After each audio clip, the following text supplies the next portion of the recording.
want to stick in our plan to increase the VAT rates, or we can adjust another policy option in income tax maybe, or in other source of revenue.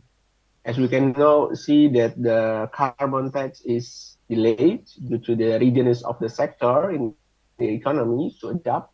We see also some scenarios that we can uh, impose to our tax systems. We, in order to increase our compliance issues, so Digitax now is seriously handling about the core taxes. Hopefully, increase the tax compliance and ultimately will affect also to the revenues, our tax ratio due to non-compliance issue. Instead of increasing the rate, we can always increase our revenue from the compliance performance. Okay, Pak. Thank you very much, Pak. It's very Yeah. interesting, and let's do the best hope for the new Mhm. administration. Okay, thank you very Yeah. much.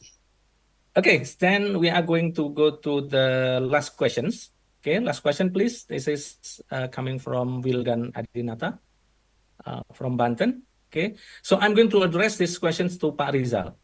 So, Pak Rizal, in Germany, an increase in the tax ratio is associated with the reduced rates of tax avoidance and increased tax compliance as measured through surveys and statistical data.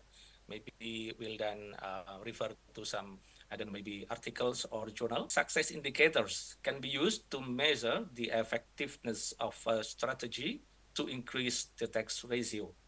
Please, Pak Rizal. Okay, thank you Pak Wildan for the questions, and thank you Pak Otto for that. All right, so in the first paragraph, you mentioned that in Germany, they can increase tax ratio using increasing in tax compliance and reducing the tax avoidance. Yes, indeed.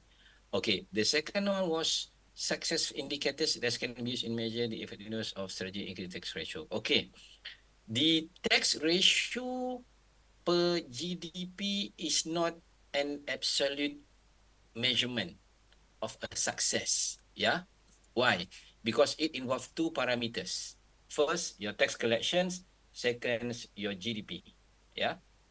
You can easily increase your tax ratio to GDP by reducing your GDP. Yeah. But it doesn't make sense. Okay. Or the best part is increasing your